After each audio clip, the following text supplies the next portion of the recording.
لله الحمد لله نحمده ونستعينه ونستغفره ونعوذ بالله من شرور أنفسنا ومن سيئات أعمالنا من يهده الله فلا مضل له ومن يضلله فلا هادي له أشهد أن لا إله إلا الله وحده لا شريك له وأشهد أن محمدا عبده ورسوله أما بعد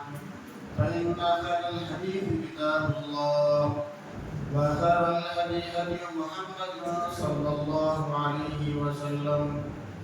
وشر الأمور محدثاتها وكل محدثة بدعة وكل بدعة ضلالة وكل ضلالة في النار فأعوذ بالله من الشيطان الرجيم بسم الله الرحمن الرحيم فإن آمنوا بمثل ما آمنتم به فقد اهتدوا سبحانك لا علم لنا إلا ما علمتنا إنك أنت العليم الحكيم رب اشرح لي صدري ويسر لي أمري واحلل عقدة من لساني يفقهوا قولي رب زدني علما رب زدني علما رب زدني علما تمام قسم کی تعریفات اسی اللہ تبارک و تعالیٰ کے لیے لائق اور زیبا ہے جس نے ہم تمام کو انسان بنایا اور اللہ تبارک و تعالیٰ کے اس بات پر جتنا بھی شکر ادا کیا جائے کم ہے کہ اس نے ہم کو مسلمان بنایا قالو درود و سلام پر رسول موجود تمام انبیاء کرام پر بالخصوص جناب محمد رسول اللہ صلی اللہ علیہ وسلم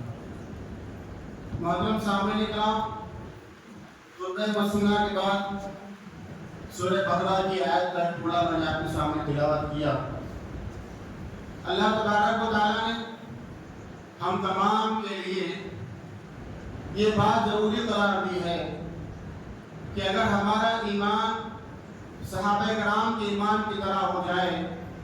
تبھی ہم کامیاب اور کامران ہو سکتے ہیں پتہ چلا کہ صحابہ کرام کے ایمان کو اختیار کرنا صحابہ کرام کے ایمان کی طرح اپنے ایمان کو بنانا ہم تمام کے لیے کامیابی کا ضامن ہوا کرتا ہے اسی لیے ہم اور آپ کے لیے ضروری ہے ہم صحابہ کرام کی زندگیوں کو پڑھیں ان کی سیرت کو پڑھیں ان کے حالات سے واقف ہوں ہم خود پڑھیں اپنے گھر والوں کو پڑھائیں اپنی اولاد کو سمجھائیں تاکہ ہم ہمارے گھر والے ہماری اولاد سب کے سب صحابہ کرام کی عظمت کو جان سکیں اور ان کے نقش قدم پر چلنے کی ہم کوشش کر سکیں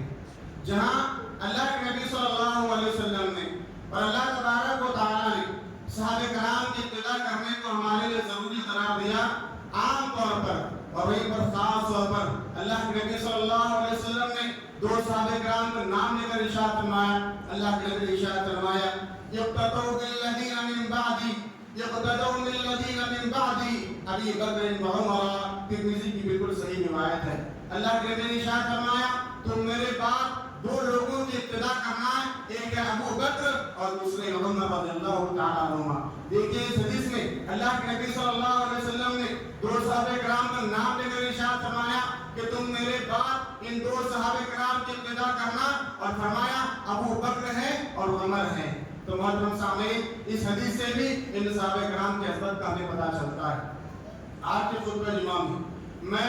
جس شخصیت کے بارے میں آپ کے سامنے گفتگو کرنے جا رہا ہوں وہ عمر فاروق رضی اللہ تعالیٰ عنہ ہے عمر فاروق رضی اللہ تعالیٰ عنہ کی شجاعت آپ کی دلیری آپ کا تو انصاف آپ کی بہادری ہم مسلمانوں پر بالکل واضح اور عیاں ہیں پھر بھی کچھ مختصر باتیں آپ کی سیرت کے پہلو سے متعلق میں آپ کے سامنے رکھنے کی کوشش کروں گا عمر فاروق رضی اللہ تعالیٰ عنہ ان صحابہ کرام میں سے ہیں یا ان لوگوں میں سے تھے عرب میں ایک عام دستور یہ تھا کہ بہت کم لوگ پڑھنا لکھنا جانتے تھے بہت کم لوگوں کو پڑھنا لکھنا آتا تھا عمر فاروق رضی اللہ تعالیٰ عنہ ان لوگوں میں سے ہیں جو لکھنا اور پڑھنا جانتے تھے ان زمانے جاہلیت میں بھی عمر فاروق رضی اللہ تعالیٰ عنہ کو لکھنا اور پڑھنا آتا تھا ساتھ ہی ساتھ पहलवान थे। उकास के बाजार में बड़े बड़े पहलवानों की कुश्तियां हुआ करती थी। हमारे फादर रज़ियल्लाहु ताला अन्हु इन कुश्तियों में भी शरीक हुआ करते थे। अलगर्ज ये इस्लाम से पहले भी हमारे फादर रज़ियल्लाहु ताला अन्हु बड़े मजबूत शख्सियत के हामिल थे।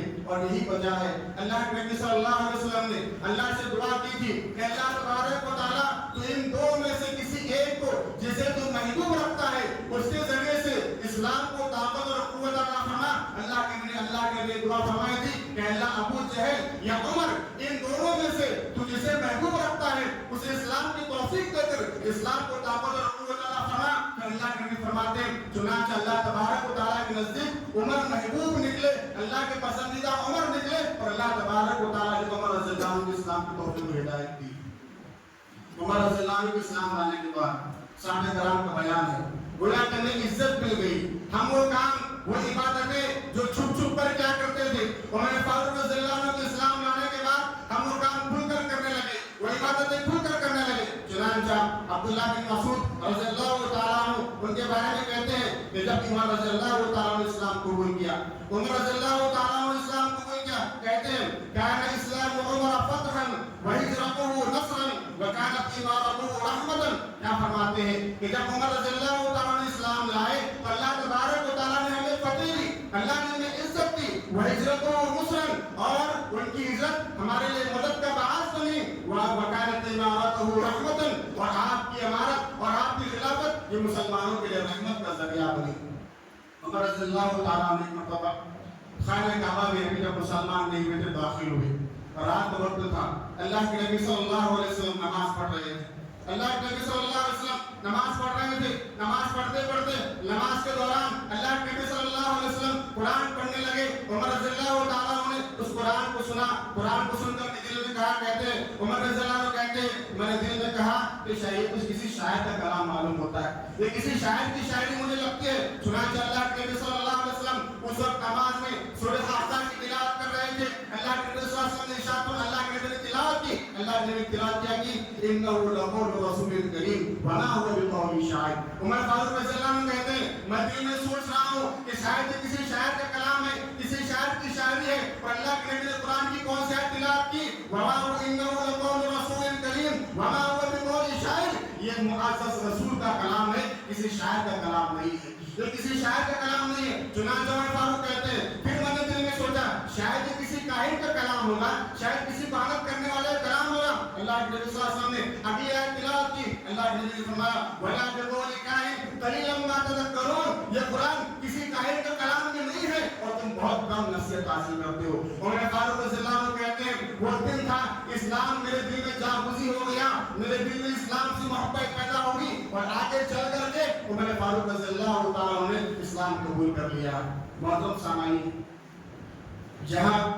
उमर फारूक रज़ियल्लाहु ताला अन्हु कि बहुत सारे फज़ीलत अल्लाह के नबी सल्लल्लाहु अलैहि वसल्लम ने बयान फरमाई, बल्कि जो फज़ाइल बयान किए जाते हैं उनमें से ये बात ही काफी है। अल्लाह के नबी ने इरशाद फरमाया अगर मेरे बाद कोई नबी होता तो उमर मेरे बाद नबी होते। अगर अल्लाह के फरमाते मेरे बाद कोई नबी अगर कोई नबी होता उमर मेरे बाद नबी होते। और इतने साहिब और राय थे, अल्लाह के नबी सल्लल्लाहु अलैहि वसल्लम इरशाद फरमाते हैं अल्लाह तबारक व तआला ने हक को उमर की ज़बान और दिल पर जारी फरमा दिया। सुभान क्या कहा, अल्लाह तबारक व तआला ने हक बात को उमर के दिल पर और उमर की ज़बान पर जारी फरमा दिया है। और अब्दुल्लाह बिन उमर रज़ियल्लाहु अन्हु कहा करते थे जो उनके बेटे हैं अपने अब्बा के बारे में अपने वालिद के बारे में कहा करते थे कि जब कोई मामला मेरे वालिद के सामने आता और मेरे वालिद उस मसले के बारे में कहते कि मुझे लगता है कि ये मामला ऐसा ऐसा होगा, ये मसला ऐसा ऐसा होगा, कहते जैसे मेरे अब्बा कहते बिल्कुल मामला वैसे ही होता था। मैंने सारी जिंदगी इस बात पर गौर किया कि किसी भी मामले में जब मेरे वालिद कहा करते थे कि मामला ऐसा वैसा होगा तो वैसा ही हुआ करता था जैसे मेरे वालिद कहा करते थे। अल्लाह के नबी सल्लल्लाहु अलैहि वसल्लम ने उमर बिन खत्ताब रज़ियल्लाहु अन्हु के बारे में कई ख्वाब देखे। एक मरतबा का बयान है, अल्लाह के नबी सल्लल्लाहु अलैहि वसल्लम अपना ख्वाब बयान करते हैं, कहते हैं मैंने ख्वाब में देखा जब मैं सोया हुआ था, मैंने ख्वाब में देखा मेरे पास एक दूध का बर्तन लाया गया, मेरे पास एक दूध का बर्तन लाया गया, मैंने दूध के बर्तन से दूध पिया, इतना पिया मैं सैराब हो गया और दूध की सैराबी मेरे नाखूनों से जाहिर होने लगी। इतना मैंने दूध पिया, ये दूध की सैराबी मेरे नाखूनों से जाहिर होने लगी। फिर मैंने दूध का प्याला उमर रज़ियल्लाहु अन्हु को दिया और वो बचा हुआ दूध صلی اللہ علیہ وسلم آپ نے اس خواب کی کیا تعبیر کی ہے؟ آپ نے اس خواب کی کیا تعبیر کی ہے؟ اللہ کے لیے ارشاد فرمایا العلم، العلم یعنی میرے بعد علم کا سب سے زیادہ حصہ اگر کسی کو ملے گا وہ عمر بن خطاب رضی اللہ عنہ کو ملے گا۔ چنانچہ اس سے کئی مثالیں کتابوں میں بھری پڑی ہیں۔ عمر بن خطاب رضی اللہ عنہ کو ترجمے سے آپ کی صلاحیتیں بالکل مثال ہمارے سامنے اس کی موجود ہے، کتابوں میں کی مثالیں بھری پڑی ہے۔ ایک مرتبہ شام کے اندر طاعون کی وبا پھیل گئی تھی اور طاعون کی وبا سے کئی بیمار، کئی مسلمان بیمار ہوئے، کئی لوگ اسی میں شہید ہو گئے۔ عمر بن خطاب رضی اللہ تعالیٰ شام پہنچے، ابھی شہر میں داخل نہ ہوئے تھے۔ ابو عبیدہ بن جراح رضی اللہ عنہ سے ملاقات ہوئی، پتہ چلا کہ شام میں طاعون کی بیماری پھیلی ہوئی ہے۔ عمر بن خطاب رضی اللہ تعالیٰ وہاں سے واپس لوٹنے لگے اور شہر میں داخل نہ ہونے لگے۔ ابو عبیدہ بن جراح نے اس بات کو دیکھ کر کہا عمر کیا تم اللہ کی تدبیر سے بھاگ رہے ہو؟ کیا تم اللہ کی تدبیر سے بھاگ رہے ہو؟ اللہ تبارک و تعالیٰ نے عمر بن خطاب رضی اللہ عنہ کو بڑے علم صلاحیت سے نوازا تھا۔ چنانچہ اس بات کو سن کر کے عمر بن خطاب رضی اللہ عنہ جواب دیتے ہیں، کہتے ہیں نفر من قدر اللہ الی قدر اللہ، ہم اللہ کی ایک تقدیر سے دوسری تقدیر کی طرف بھاگ رہے ہیں، ہم اللہ کی ایک تقدیر سے دوسری تقدیر کی طرف بھاگ رہے ہیں۔ اور اللہ کے نبی کا فرمان پیش کیا گیا، اللہ کے نبی صلی اللہ علیہ وسلم کے فرمان کے مطابق ایسا شہر جس میں طاعون کی وبا پھیلی ہو، کوئی شخص جو شہر کے باہر ہو وہ شہر میں داخل نہ ہوگا، اور جو شخص شہر کے اندر ہوگا وہ شہر سے باہر نہیں نکلے گا۔ چنانچہ عمر بن خطاب رضی اللہ تعالیٰ عنہ نے جو طریقہ اپنے اختیار کیا تھا، جو فیصلہ لیا تھا، وہ بالکل اللہ کے نبی صلی اللہ علیہ وسلم کے فرمان کے مطابق فیصلہ لیا تھا۔ اس سے عمر بن خطاب رضی اللہ عنہ کی علم کا ہمیں پتہ چلتا ہے۔ اس طرح محترم سامعین، اللہ کے نبی صلی اللہ علیہ وسلم نے اور ایک خواب عمر بن خطاب رضی اللہ عنہ کے بارے میں دیکھا۔ اللہ کے نبی فرماتے ہیں، بخاری مسلم کی روایت ہے، کہتے ہیں میں نے خواب میں دیکھا ایک کنواں ہے اور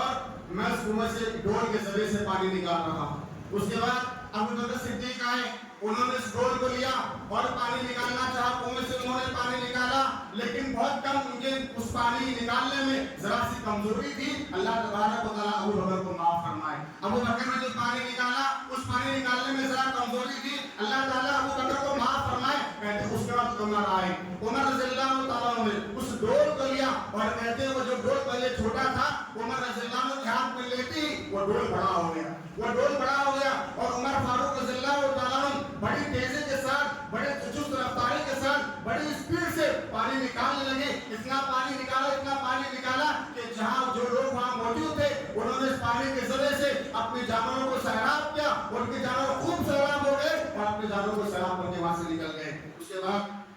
علماء نے اس بات کی تعبیر بیان فرمائی ہے کہ اللہ کے نبی صلی اللہ علیہ وسلم نے کہا ابو بکر صدیق رضی اللہ عنہ کے ڈول کی کھینچنے میں کمزوری تھی اور عمر فاروق رضی اللہ تعالیٰ عنہ کا ڈول بڑا ہو گیا اور بہت سارا پانی انہوں نے کنویں سے نکالا۔ اس کے بعد ان کی خلافت ہے، ابو بکر صدیق کی خلافت بہت کم عرصے ہوگی اور عمر فاروق رضی اللہ عنہ کی مدت خلافت زیادہ ہوگی اور آپ کی خلافت میں زیادہ اسلام پھیلے گا، مسلمانوں کو طاقت اور قوت ملے گی۔ چنانچہ تاریخ گواہ ہے عمر بن خطاب رضی اللہ عنہ کا دور خلافت تقریباً 10 سال 6 ماہ تک رہا، 10 سال 6 ماہ تک رہا اور اس عرصے میں عمر بن خطاب رضی اللہ عنہ کے دور خلافت میں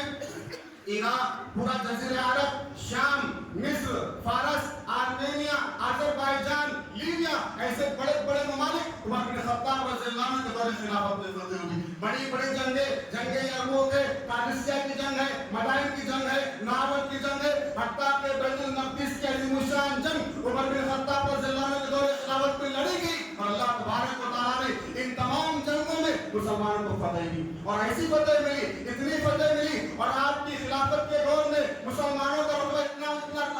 طویل ہوتا گیا، اتنا بڑھتا گیا، تقریباً 20 یا 22 لاکھ مربع میل پر مسلمان کی حکومت قائم ہوئی۔ 20 یا 22 لاکھ مربع میل پر، جو اگر کلومیٹر کا حساب لگایا جائے قریباً 60 سے 65 لاکھ کلومیٹر کا ہوتا ہے۔ اتنے وسعت پر مسلمانوں کی حکومت اور مسلمان کی قیادت و سیادت پھیل گئی عمر بن خطاب رضی اللہ عنہ کے دور خلافت میں۔ اسی طرح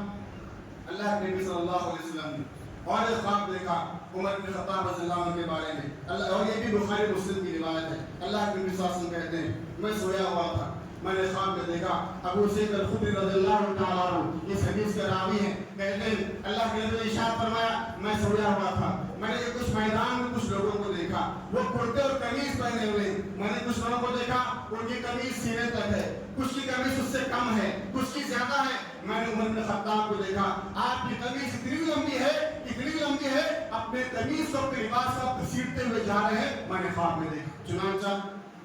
صحابہ کرام نے اللہ کے نبی سے پوچھا، اے اللہ کے نبی صلی اللہ علیہ وسلم، آپ نے اس کی کیا تعبیر کی ہے؟ آپ نے جو خواب دیکھا کہ عمر بن خطاب رضی اللہ عنہ کی قمیص بہت لمبی ہے اور اتنی لمبی ہے کہ آپ اپنی قمیص کو گھسیٹتے ہوئے جا رہے ہیں، آپ نے اس کی کیا تعبیر کی ہے؟ اللہ کے نبی ارشاد فرمایا، الدین، میں نے اس خواب کی تعبیر دین سے کی ہے، یعنی دین کا جذبہ، دین سے محبت، دین پر عمل پیرا ہونا، یہ عمر بن خطاب رضی اللہ عنہ کی زندگی میں بہت زیادہ ہوگا۔ چنانچہ آپ دیکھیں گے دین سے محبت کرنے والے، اسلامی تعلیمات پر عمل پیرا ہونے والے عمر بن خطاب رضی اللہ عنہ کی زندگی میں یہ سارے کے سارے کثرت کے ساتھ مثالیں ملتی ہیں، حتیٰ کہ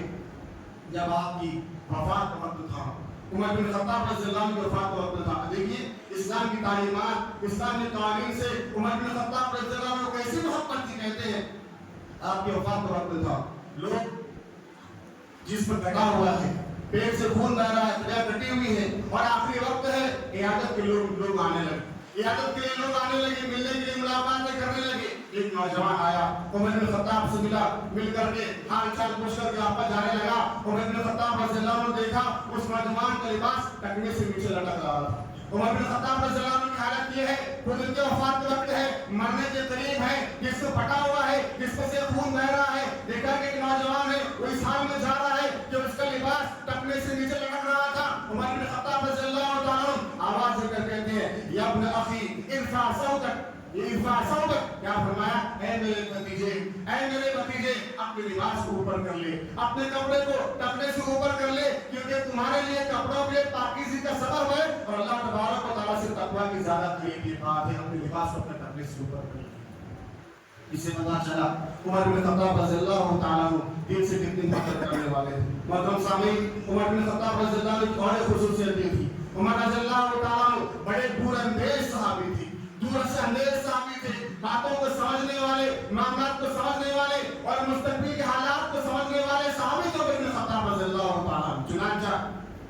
اللہ کے نبی صلی اللہ علیہ وسلم کے زمانے میں ایک بہت مشہور واقعہ ہوا ہے، بیت الرضوان کا واقعہ۔ بیت الرضوان کا واقعہ سن 6 ہجری میں صحابہ کرام اللہ کے نبی صلی اللہ علیہ وسلم کے ساتھ تقریباً 1400 صحابہ کرام عمرہ کرنے کے لیے نکلتے ہیں، عمرہ کرنے کے لیے نکلتے ہیں اور وہاں پہنچنے کے بعد وہاں آپ کا راستہ روک دیا جاتا ہے۔ بات چیت کے لیے عثمان رضی اللہ عنہ کو بھیجا جاتا ہے مکہ تاکہ جا کر کے بات چیت کی جائے، لیکن یہاں مسلمانوں میں خبر پھیل جاتی ہے عثمان رضی اللہ عنہ کو شہید کر دیا گیا، عثمان رضی اللہ عنہ کو شہید کر دیا گیا۔ چنانچہ اس بات کو سننے کے بعد جب یہ بات اللہ کے نبی تک پہنچائی جاتی ہے، اللہ کے نبی صلی اللہ علیہ وسلم اس بات کو برداشت نہیں کر پاتے اور عثمان رضی اللہ عنہ کے خون کا بدلہ لینے کے لیے، آپ کا قصاص لینے کے لیے اللہ کے نبی صلی اللہ علیہ وسلم نے اپنے ہاتھ پر صحابہ کرام کی بیعت کی تھی اور صحابہ کرام نے اس وقت اللہ کے نبی کے ہاتھ پر اپنی موت کی بیعت کی تھی کہ ہم جب تک زندہ رہیں گے یا تو عثمان کا بدلہ لے کر رہیں گے یا اپنی جانوں کو قربان کر دیں گے۔ یہ بیعت بیت الرضوان کے نام سے مشہور ہے اور ایک درخت کے نیچے یہ بیعت دی گئی تھی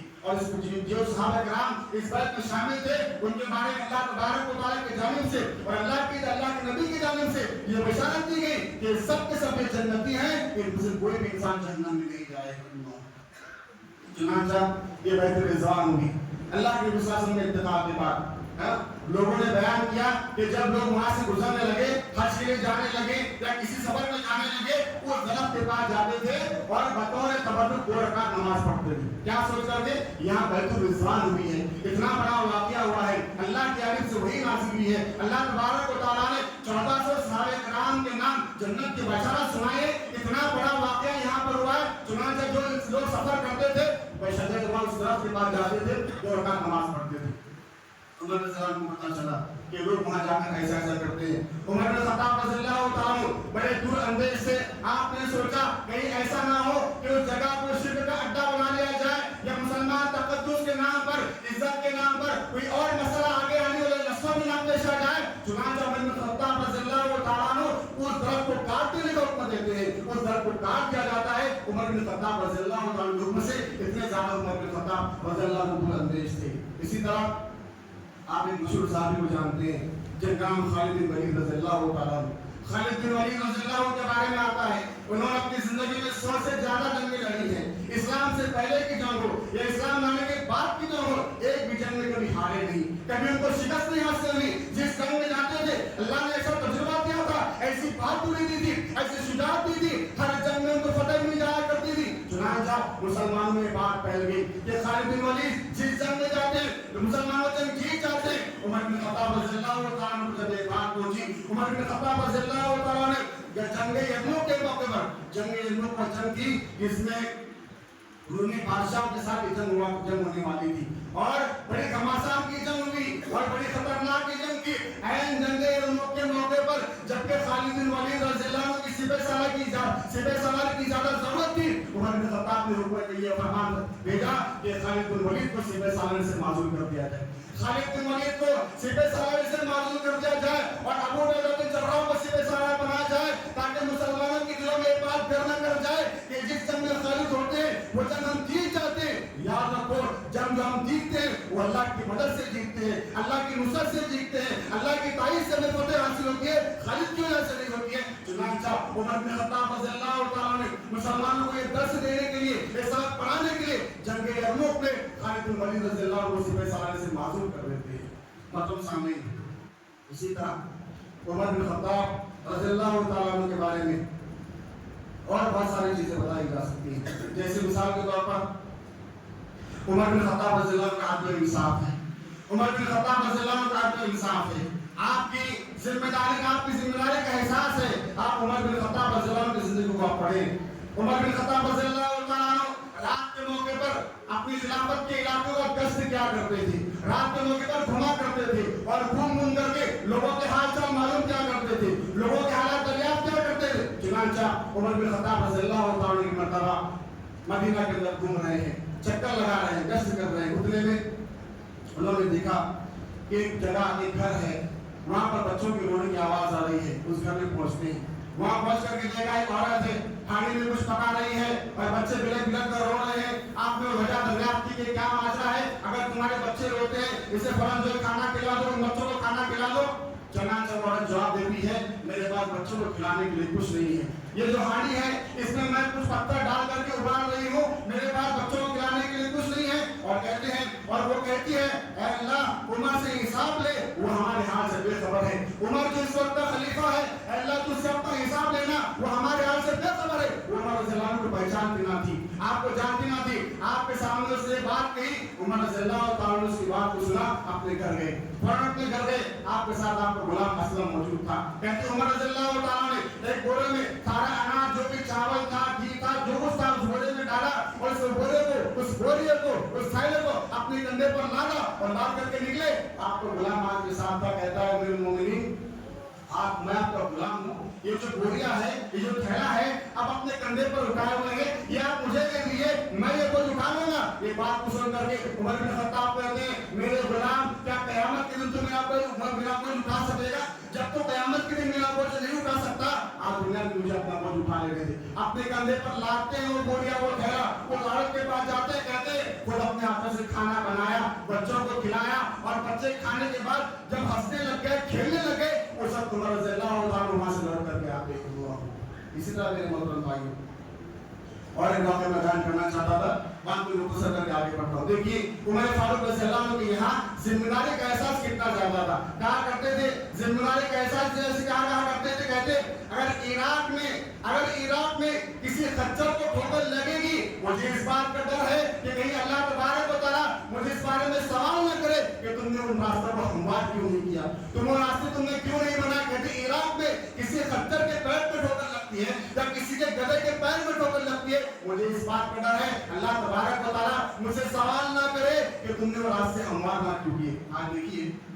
मैं कह रहा था कि उमर बिन खत्ताब रज़ियल्लाहु अन्हु को जिम्मेदारी का एहसास इतना ज्यादा था, क्या करते थे, रात में चक्कर लगाते थे, लोगों के घरों के चक्कर लगाते थे, लोगों के हालात को मालूम करते थे। हमारे यहाँ की सियासतदान का हाल क्या है, वो भी चक्कर लगाते घरों के, घरों को घूमते हैं, घरों के चक्कर लगाते हैं। कब लगाते हैं? इलेक्शन से पहले।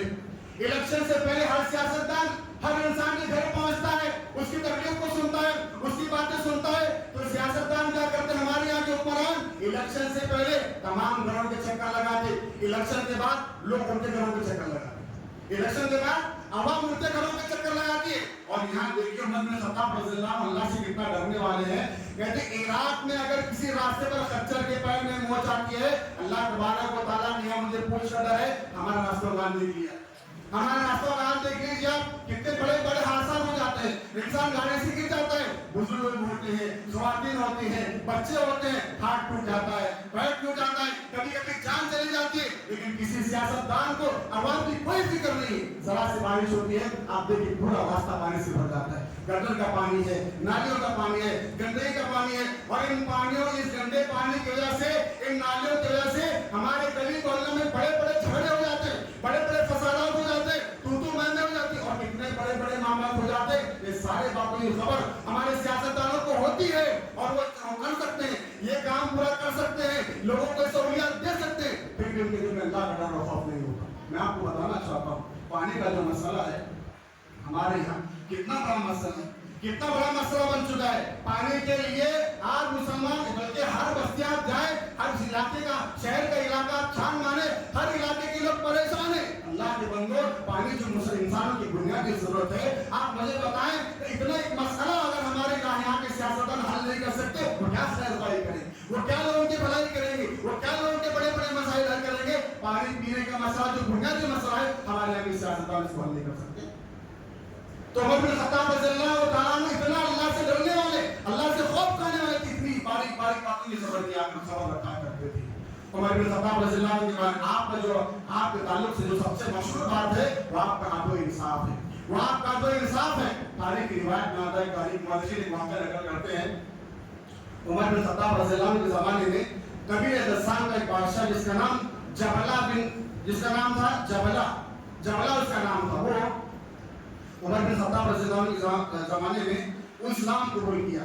इस्लाम कबूल करके उमर बिन खत्ताब रज़ियल्लाहु के पास आया, और मुसलमान में तकरीबन उसके साथ 500 सिपाही थे। 500 लोगों के लेकर के जो ईसाई बादशाह का जबला गस्सान का उमर बिन खत्ताब रज़ियल्लाहु के पास आया, मुसलमान हो गया। मुसलमान होने के बाद कहते हज के दौरान या उमरा के दौरान वो खाने काबा का तवाफ कर रहा था। तवाफ करते करते चूंकि खाने काबा की यहाँ भीड़ होती है, खाने काबा के तरफ में भीड़ होती है, एक बद्दू सहाबी का पैर उसके लिबास पर पड़ गया, उसके लिबास पर, उसकी इज़ार पर या तहबत पर उसका पैर पड़ गया। इतना गुस्सा हुआ बादशाह, एक जोरदार थप्पड़ उसे नसीब कर दिया। एक जोरदार थप्पड़ उस जो गांव के रहने वाले बद्दू जो शख्स थे, बद्दू जो सहाबी थे, उनको नसीब कर दिया। चुनांचे उमर बिन खत्ताब रज़ियल्लाहु अन्हु के खलीफा थे, ये सहाबी उनके पास जाते हैं, उमर रज़ियल्लाहु के पास जाते हैं, और जा करके सादा माजा कैसे सुनाते हैं, कानून साहब ने मुझे इस तरह थप्पड़ मारा। उमर रज़ियल्लाहु ताला उस गस्सान के बादशाह को बुलाते हैं, और बुलाकर कहते हैं कि देखो अपने मुसलमान भाई को तुम किसी तरह राजी कर लो, तुम किसी तरह से राजी कर लो, तुम्हारा जो मामला बनता है बना लो, जो मसला है उसको हल कर लो, इसे तुम किसी तरह राजी कर लो। अगर ये राजी नहीं होता है तो तुम्हें किसास के बदले में इसका थप्पड़ खाना पड़ेगा। उसने कहा कि मैं वक्त का बादशाह हूँ, मेरे पास इतनी बड़ी फौज है, क्या मैं बद्दू के हाथ थप्पड़ खाऊंगा? चुनांचे कहा कि उमर अमीरुल मोमिनीन, आप मुझे एक रात की मोहलत दीजिए, आप मुझे एक रात की मोहलत दीजिए, मैं कल सुबह में आपके पास आऊंगा। चुनांचे उमर बिन खत्ताब रज़ियल्लाहु ताला अन्हु उसे एक रात की मोहलत दे दी। कहते वो भाग करके वहां से निकल गया, और जाकर के रूमी बादशाह के साथ मिल गया, दोबारा ईसाई हो गया, उसके बाद उसे पैगाम पहुंचता रहा, वो ईसाईयत पर कायम रहा। उमर बिन खत्ताब रज़ियल्लाहु ताला अन्हु ने उसका ईसाई होना कबूल कर लिया, इस्लाम से वो इस्लाम छोड़कर वहां से भाग गया। उमर बिन खत्ताब रज़ियल्लाहु ताला ने इस बात को गवारा कर लिया, लेकिन ये बात गवारा नहीं किया एक मामूली मुसलमान पर कोई जुल्म हो, उसे कोई सताए, उसे कोई तकलीफ दे, उस पर कोई जुल्म करे, उस पर कोई नाक हाथ उठाए, उमर बिन खत्ताब रज़ियल्लाहु ने बात कतई नापसंद गुजरी, और आपने इंसाफ किया, आपके यहाँ इंसाफ बहुत ज्यादा है। तो मतलब सामने कराम और भी बहुत सारे बातें उमर बिन खत्ताब रज़ियल्लाहु के बारे में कही जाती है, कही जा सकती है। मैं यहीं पर अपनी बात को रोकता हूँ। अल्लाह तबारक व तआला से दुआ है कि अल्लाह तबारक व तआला मुझे और आपको सहाबा-ए-किराम के नक्श कदम पर चलने की तौफीक अता फरमाए। आमीन। व आखिर दाअवाना